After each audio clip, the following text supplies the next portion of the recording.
some problem with the live thing. I think it's going live now. Just have a problem with YouTube and Facebook.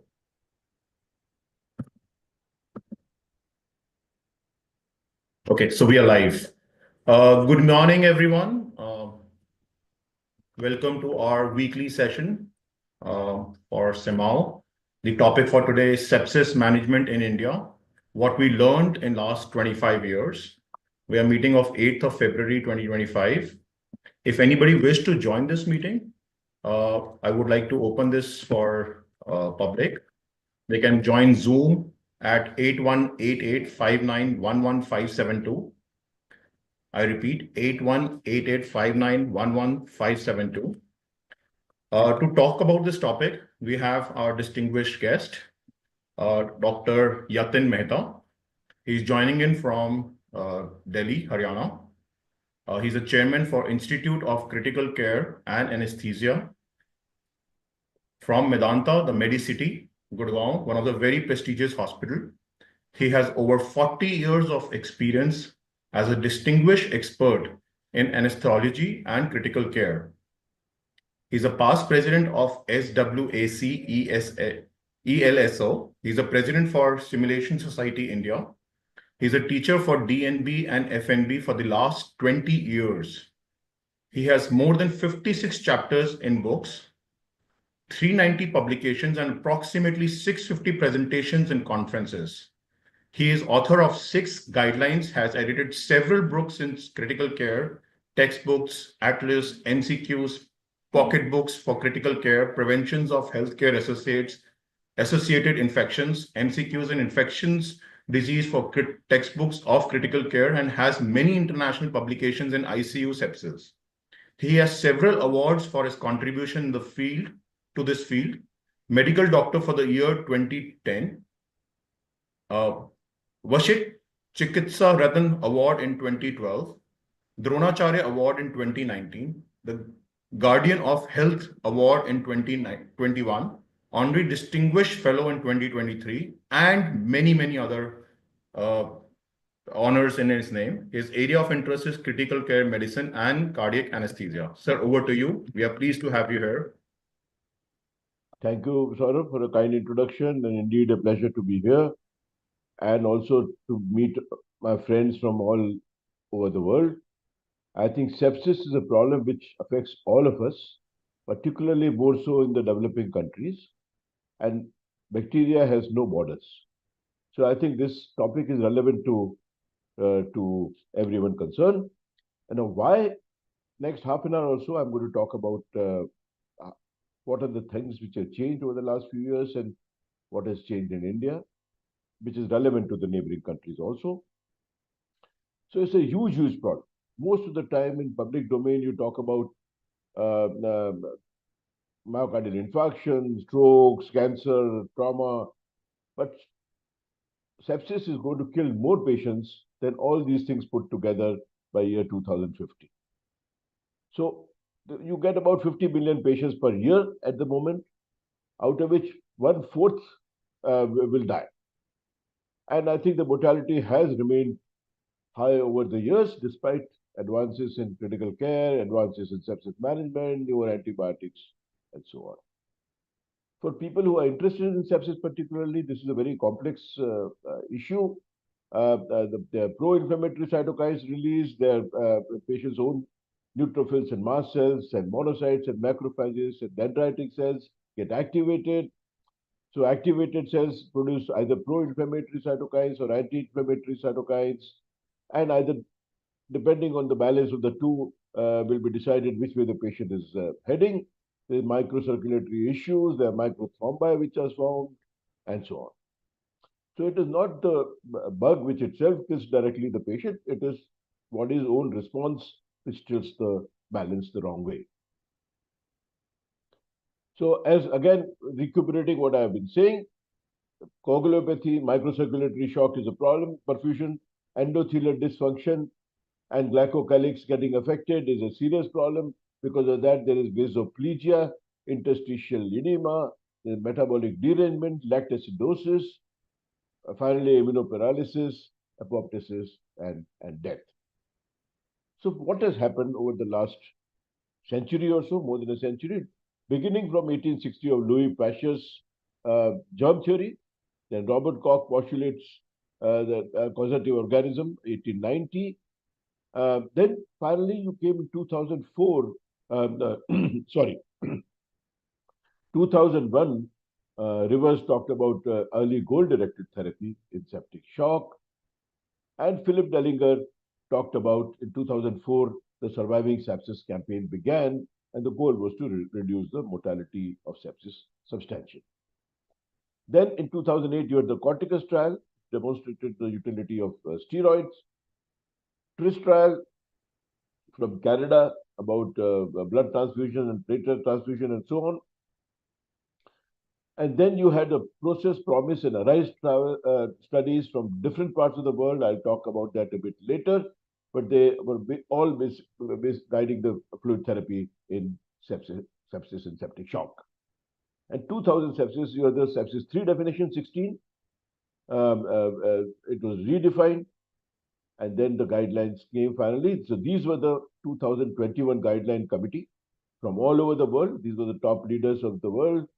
This is Linda Evans, Andy Rhodes, and this is from Italy, and this is me there representing India. So let's see what were the changes which were suggested by this group, which was published.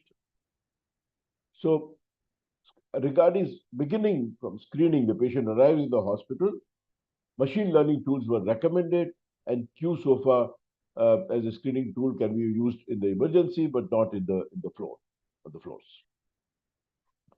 Regarding the initial resuscitation, we recommended within 3 hours administration of 30 mils per kilo, which is flexible, and preferably balanced crystalloids over saline, depending on the socioeconomic status of the country where you are. How much fluid to give should be determined by dynamic parameters rather than static parameters. If you give a large volume of fluid, which was not specified how much is large, then albumin should be supplemented. Gelatins, don't give gelatins in sepsis and septic shock. Lactate levels, you should monitor it, but that should not be the guiding principle. And capillary refill time, which is it costs nothing, but grossly underused all over the world, should be used more. MAP goal, mean arterial pressure goal, should be more than 65 millimeters of mercury, and within 6 hours, you should admit the patient to the ICU. So, next 20-25 minutes, this is what I'm going to discuss. Surviving Sepsis Guidelines 2021. What about the fluid resuscitation updates? I'm going to put some spanner in the standard guidelines. What are the AKI guidelines for dialysis? Vitamin C, there are 2 trials I'll discuss, and so on. This is one of our own patients on ECMO. As you can see, there are multiple drugs going. There's a ventilator, these are the drugs, pretty sick patient. Okay.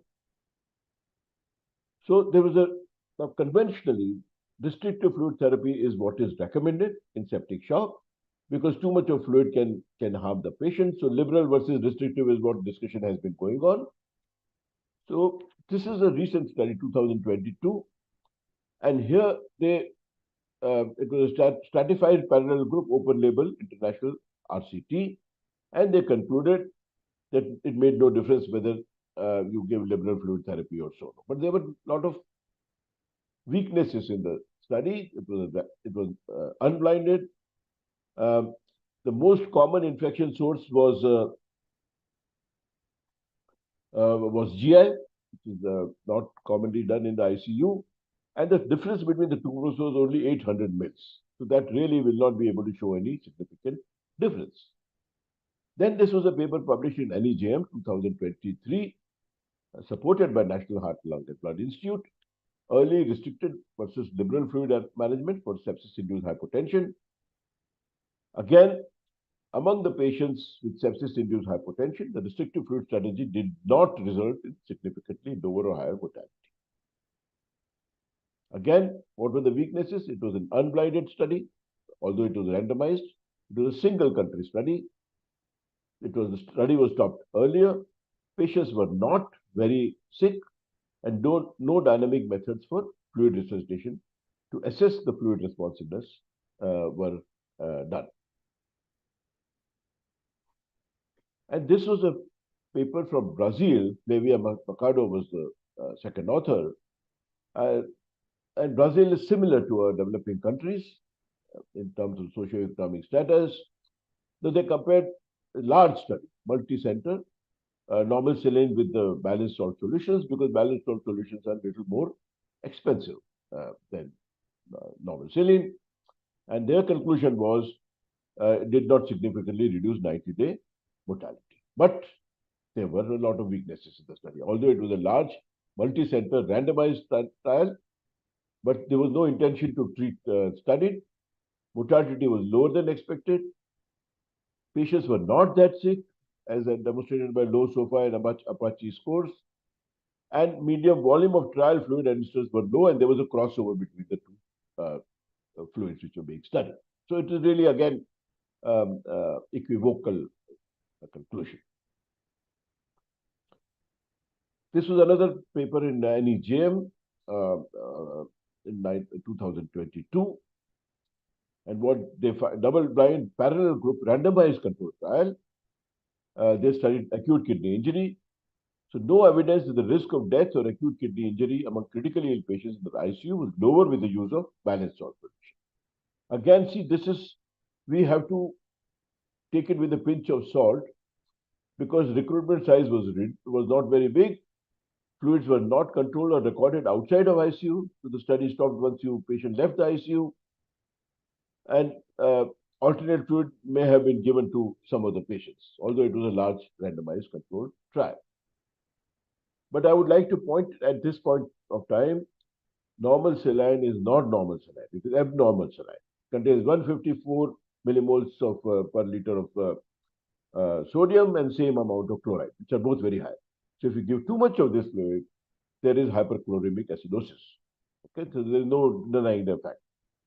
And if you look at the balanced salt solutions, although the prices have come down, the Ringer's lactate solution is much cheaper than the standard balanced crystalloids, and therefore that may be a better option than normal saline. Then we talk a lot about septic patients who are, you check the fluid responsiveness and only then give the fluid if the patient is fluid responsive. So in this particular study, there was no significant difference in mortality between septic patients resuscitated with a volume responsiveness guided approach compared with standard resuscitation strategies. Because many of the countries may not have, only tertiary care hospitals have dynamic measurement possible of fluid responsiveness. So that is what, but there are many caveats in this study, too much of heterogeneity, and so on. So this is a little bit confusing. So where do we stand now? The Surviving Sepsis 21 guidelines recommended early administration of 30 ml per kilo of fluids for sepsis-related hypotension, or if the lactate is more than 4 millimoles. This is a weak recommendation with low quality of life. And fluid administration after initial resuscitation should be guided by careful assessment. So I think dynamic measurements are still recommended in a later stage. So there is increased focus, all these studies which are showed, increased focus on tailoring resuscitation to the individual patient by administering IV fluids more judiciously after the initial resuscitation. So this was a meta-analysis, balanced crystalloid versus standard normal saline. And if you pull all these together, there is slight inclination towards balanced solution. And in a subgroup analysis, balanced solutions were a bit better from the point of view of AKI, sicker patients. So if a patient is very sick and if you do not have too much of economic constraints, balanced solution still makes sense because it's more physiological than abnormal saline. Now coming to there was a lot of discussion which has been going on, early versus late dialysis. And it makes no difference, that's what was said. But in this particular study, two delayed strategies. So in severe AKI, they said that delaying the dialysis does not help. In fact, it may be detrimental. So if the patient needs dialysis, then there is no point of waiting for dialysis, hoping that kidneys will improve. And this was a Scandinavian paper, blood pressure targets in comatose survivors, because there was some discussion about higher pressures for better perfusion of the brain. So here they compared 77 millimeter with 63 millimeters post resuscitation, and they found no significant difference. In fact, at a higher pressure, there were more cardiac side effects because the afterload is increased, heart rate will be increased, coronary perfusion can be compromised. So I think at the moment where we stand is 65 millimeters is what we should target. And this was a famous paper. Now, we used lots and lots of vitamin C during the COVID crisis. So this was Anand and Vijay Raghavan from Australia. So they did the study on IV vitamin C.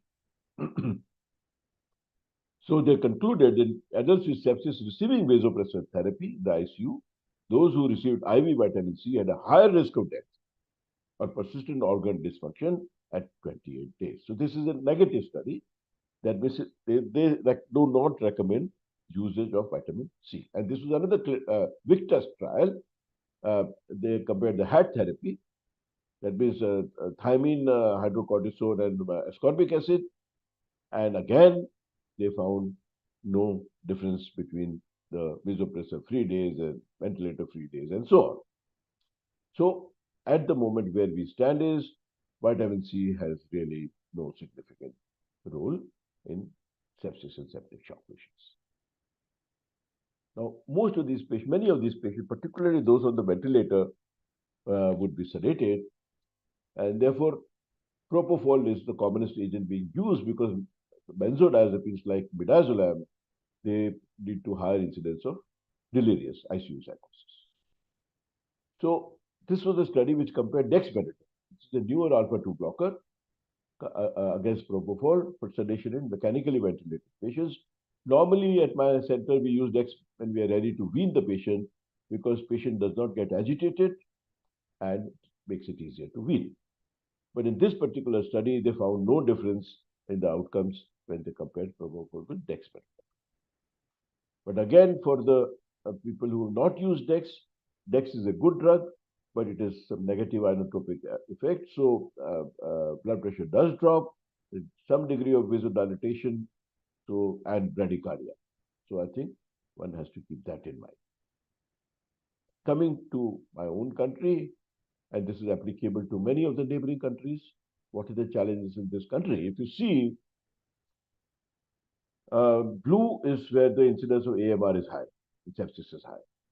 You see, all these countries is blue.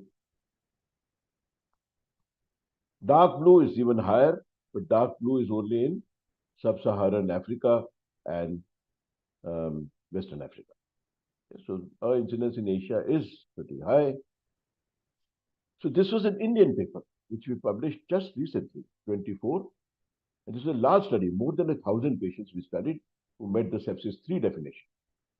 It was purely Indian study over a large number of ICUs, 19 ICUs, private as well as public hospitals.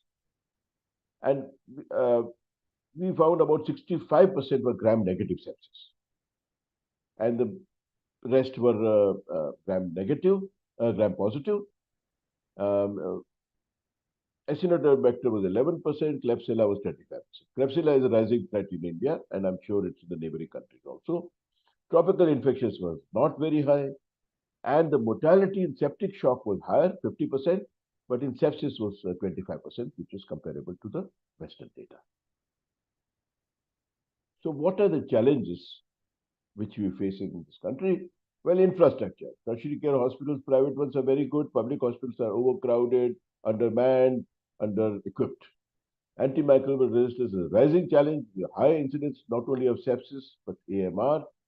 changing demography, shortage of doctors and trained nurses, socio-economic issues, patients come late, so poorer prognosis and delayed diagnosis and treatment. So this was a paper in ICU care in India. And challenges, uh, beds are only in India 0.5 per thousand people, which is hugely insufficient. And most of these patients, 12 states comprise 70% of India's population. So most of the people are not adequately covered by ICU or hospital beds as well as ICU beds. The number of trainings positions are insufficient for 1.4 billion people. We have only about 1 million doctors, out of which only 20,000 are trained in critical care. And the number of seats are insufficient. It's about 250 per year whom we train in critical care. So you can imagine how much the shortage would be. So this was a famous paper by Gandra, retrospective 10 hospital study, and they found that if you had MDR or XDR, then the 2 to 3 times mortality was higher. We have this INI group, International Nosocomial Infection Consortium. I've been actively involved for several decades, and you can see what is the incidence of hospital-acquired infections. In France, it's 4.4%, Italy 6.7%, Germany 3.6%, India it is 17.4%, Malaysia 14%, hugely much higher. And then again, this was a study in 55 ICUs, old paper, 55 ICUs in the developing countries. We pooled the data and huge number of patients over a period of 4 years. And as you can see, incidence of VAP, ventilator-associated pneumonia, was 24 per 1,000 device days. It is less than 1 in the Western countries. Catheter-related bloodstream infections, central line-associated bloodstream infections was 12.5. Again, it's supposed to be less than 1 per 1,000 in Western countries. And COTI, catheter-associated urinary tract infection, again, much higher than the Western countries. So then the question arose when we published this paper that what about India specific? Because this was a pooled data of all developing countries. So we pooled the data. We published this paper again in 8 Indian cities. And again, we found incidence not only was much higher, but it doubled. Once you got a bloodstream infection, the length of stay doubled and mortality significantly increased. This was a paper, again, a large data, Western as well as Asian data pooled together, published in JAMA. Chauli Vasa was the first author. I was also one of the authors. And we concluded out of all this data, from all over the world, that if once you got ICU-acquired infections, the odds ratio of mortality was 1.3. So significant contribution to mortality. What is the main problem in India particularly? In the diagnosis gets delayed because laboratories do not have adequate computerization, although it is improving. And the cost of healthcare in India, particularly private healthcare, still is huge, 100,000, 50,000 to 100,000 rupees per day, which is, and the per capita income in 2017 was 110,000 per year. So I think there's hugely burden on the socioeconomic status because still most of the patients are not health insured. There are certain research challenges. Not much of research is coming out, although this is also getting better because there's shortage of experienced staff, there's not enough motivation, GCP compliant trial sites are limited, sponsors are required, so there's a shortage of money. Some states there is a political instability, so they are not interested in research. There are certain cultural issues in some parts of the world, and so on and so forth. So where do we come? Despite progress in sepsis management, as you can see, the cumulative mortality still remains very high in septic shock and severe sepsis. So where do we go from here? This is the standard treatment, survival versus treatment, and so you need to pull the graph from here to here. So if the conventional therapies are not working, you need to think about some novel interventions. So let me just cover in the next few minutes some novel interventions developed in this part of the world. Well, ulinastatin is a urinary trypsin inhibitor, serine proteinase inhibitor, serine protein inhibitor. It's present in human urine, and molecular weight is 62 to 72 kilodaltons. So this was a randomized control trial. The molecule was developed in Japan and China. And there are a lot of publications from there. But this was a paper which was a randomized control, large trial in, I think, western part of the world. And Dilip Karnad was the first author. And they found there was ulinastatin group had lower incidence of new onset organ failure, more ventilator days, shorter hospital stay, and significantly less, 3% mortality versus the control, which is 20.3%. So this was a positive paper, although there were a lot of flaws which were discussed later on in this study, but it was a randomized control multi-center study. And this was a paper which we published many years back. We did a retrospective analysis of 134 patients in whom we gave the drug. 67, we gave the drug, 67 received antibiotics, standard of care, did not receive ulinastatin. We found a 24% reduction in mortality, significant reduction in duration of vasopressor requirement and ICU stay, significant improvement in SOFA score, and significant improvement in creatinine, serum creatinine. Then there is a lot of discussion about heme adsorption. This is one of our own patients. So these are not filters, by the way. These are not hemofilters. These are heme adsorbers. So they realign the balance between the pro and anti-inflammatory cytokines. So they adsorb all molecules between 5 to 65 kilodaltons. I have a lot of experience in that. This was the first paper of mine of 100 patients with heme adsorption, which is cytosorb. And we found significant reduction in all markers: procalcitonin, CRP, serum lactate, serum bilirubin, with the use of therapy. Also, interleukin 6 and interleukin 10 and TNF all reduced significant. We found a significant reduction, fall in the severity scores, and also predicted mortality was better. Significant reduction in vasopressor requirement. So this was a positive study. And we also found in that particular study that if we used it within 48 hours, the mortality was 30% compared to 70% when we used it after 48 hours. So earlier use is better. Then came all of us have gone through that hell of COVID-19. Yeah. So this was our first paper published that time, because cytokine storm plays an important role in COVID management and COVID outcome. And this was the first Italian patients who were admitted in India, in the Indian ICU, which we had managed them. And out of 16 patients who were admitted, all were over 70. Only one patient died. She had a malignancy. Rest all went home. So these were the day they were discharged from the hospital, and you could see how happy they were. So this study I did it with the Indian Council of Medical Research, and this was highly publicized that time. So based on these, we decided to do a randomized control trial, tocilizumab, which was used quite commonly. So we did this randomized control double-blinded trial of tocilizumab in the cytokine release syndrome.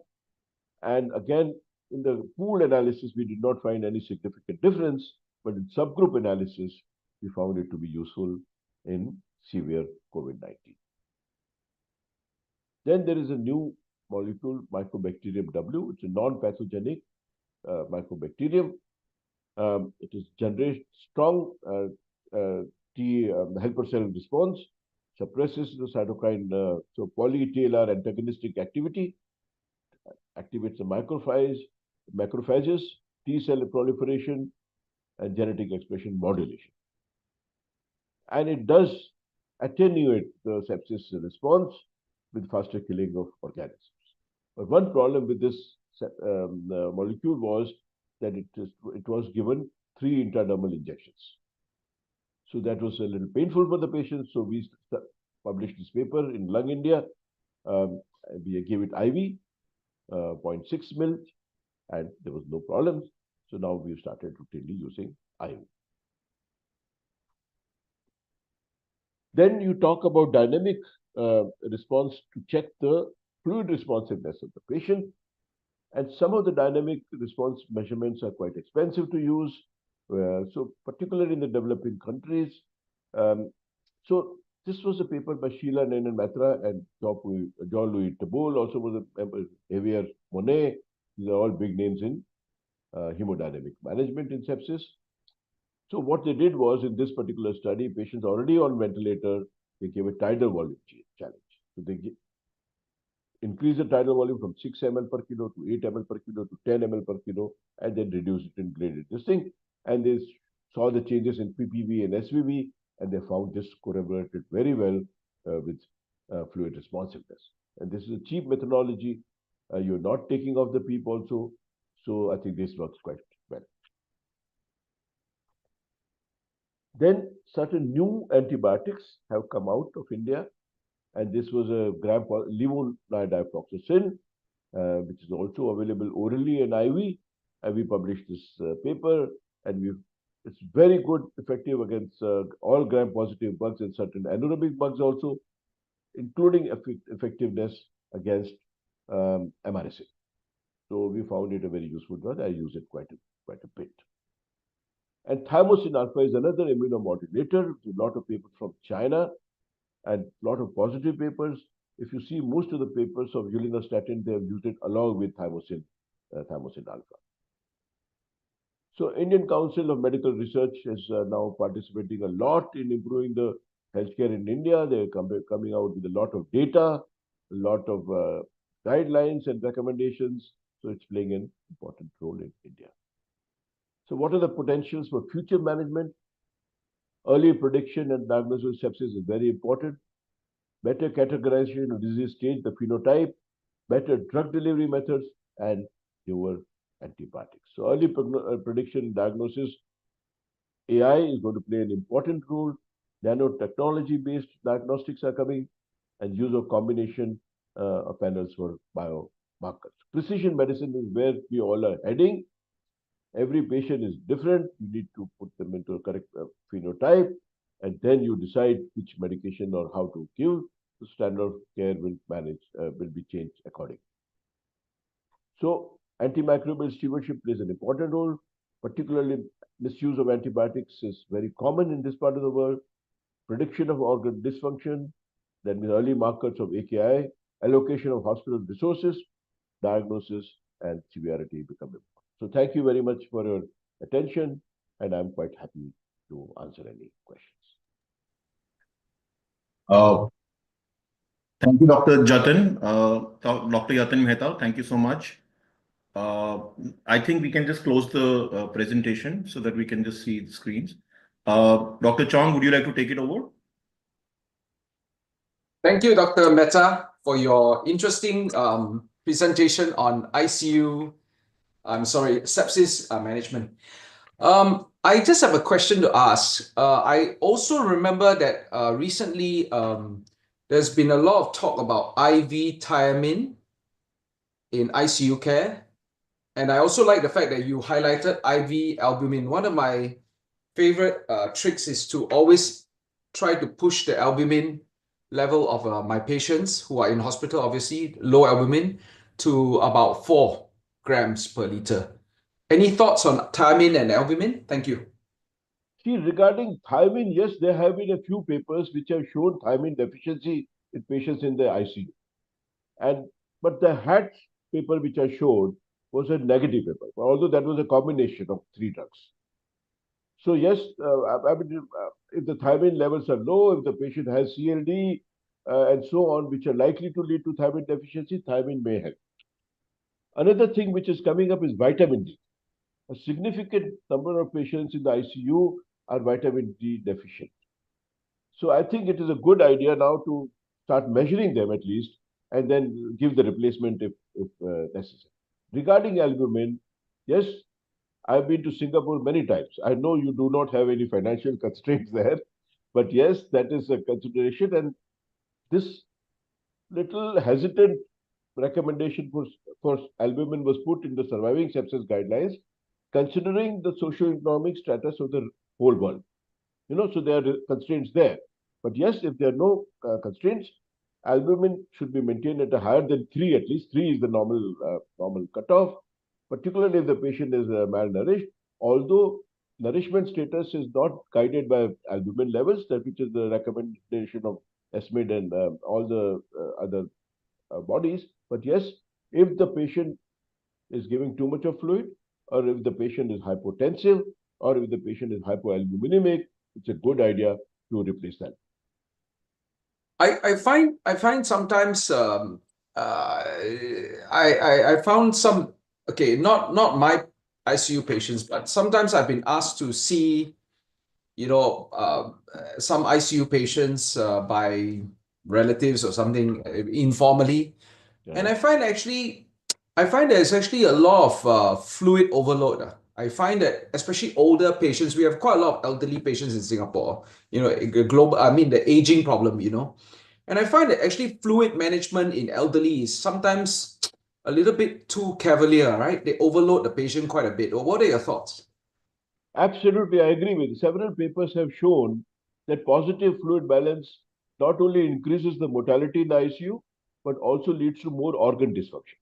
Yes. It is a misconception that more fluid will improve the kidney perfusion. It does not. In fact, it can be detrimental because of interstitial edema. And therefore, actually, I have started half the beds in my ICU now are weighing beds, where I can check after a couple of days the weight of the patient, which is checked every day. And it's a good idea because the fluid resuscitation, now they call it the ROSE therapy. That means resuscitation, optimization, and finally stabilization and de-escalation. So patients with a lesser fluid balance, the negative fluid balance, do better than patients with a positive. Do you yourself have a kind of guideline as to how much fluid positive balance your patients can bear? Do you have some kind of idea, or do you have some side No, of... there are no guidelines on this, but yes, a couple of liters patient may be able to tolerate, but more than that, particularly elderly patients or patients with cardiac comorbidities will not be able to handle after a few days. Yeah, I actually have noticed that is quite a lot of fluid overload, especially our elderly patients. Yeah. Thank you. You've answered all my questions brilliantly. A couple of questions. Thank you. Thank you. In case of complications where sepsis has created a complications, what is the chances of it to come back in case it is fully treated, and can it be fully treated? I can see that question is coming from a non-medical person, but yes. So I had a lot of struggle journey with my dad. So I think I am not a doctor, but yeah, I have seen this part. No, but I can see what happens is that initially they may improve, but many of them, if they stay for too long in the ICU or in the hospital, they get a secondary sepsis. Yeah. So that has to be. Also, nothing is going to work unless you do the source control. So if your antibiotics are not working after a few days, you start thinking in terms of a secondary other source of infection. That means you do radiological investigations and so on to find out from where the sepsis is coming. And after a few days more, still persisting, start thinking in terms of fungal sepsis. Because see, many of these patients would be on steroids, they may be diabetics, so they may be prone to fungal sepsis also. So if the patient is not getting better after a few days of antimicrobial therapy, start thinking. Dr. Mehta, can I ask you, what is your take? I found some of my infectious disease colleagues are over the top.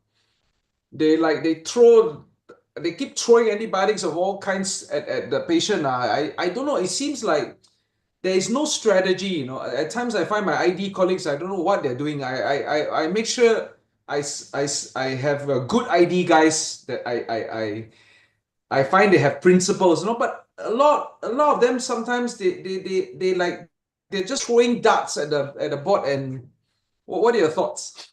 See, Dr. Bukhari here is an ID guy, so I'll be a bit restrained in my comment. But yes, see, their theoretical knowledge is very good, the ID Yeah. guys. They know more than me.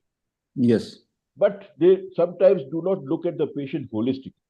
Yes. So they'll be just focused on the cultures and they'll just focused on the antimicrobials, but they will not look at the whole patient. Also, we need to de-escalate. I hate using too many unnecessary antibiotics. Yeah. So I think if the cultures have grown something, or if there is a particular indication on molecular testing that the patient has this sort of bugs and these sort of enzymes which are likely to damage the antibiotics, then I'll change my antimicrobials accordingly and then cut down the rest which are unnecessary. Also, there is excessive use of antifungals. These are expensive drugs. Yeah. Unless the patient is immunocompromised, one should not shoot with all the guns. Yeah. Can I add something, sir? Yes, Dr. Bukhari. Yes. Please. Thank you very much, Dr. Mehta, Yatin Mehta. Thank you very much. Very nice topics. And because from the last 2 days, I am here in the Conference of Infectious Diseases. As a pathologist, I will appreciate that. No doubt you are an anesthesiologist, but you have covered a lot of things regarding the basic things that we learned during the COVID was the cytokine storm. And I am very pleased to see that you have also established a paper on it. There are so many papers established. Actually, I was astonished to hear, even read that there are certain things that we should not use, like steroids or vitamin C or thiamine. But sir, one my question to you, sir, why they used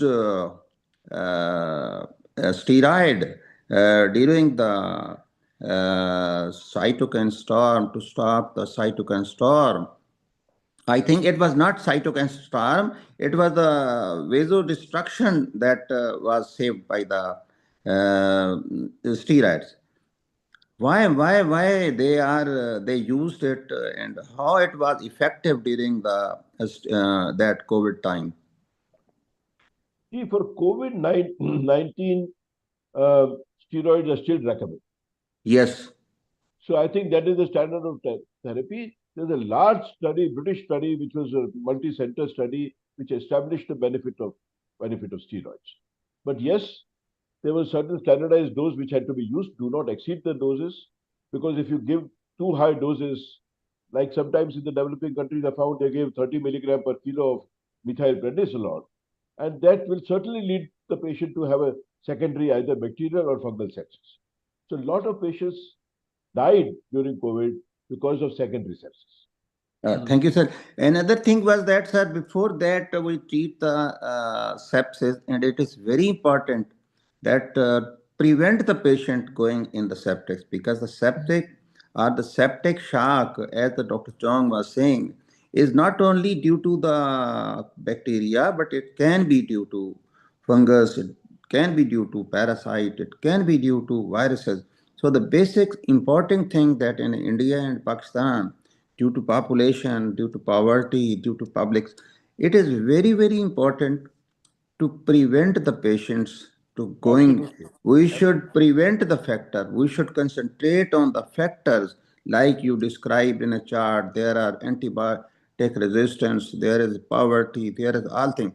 So we should include in our parameters as a doctor for the governments or the private sectors, that they should have certain criteria going the patient to how to prevent the patient going in the septic shock. Sir, another question to increase my knowledge was uh, how should they reduce the toxins, because mostly this shock, the septic sepsis or septic shock, is due to toxins.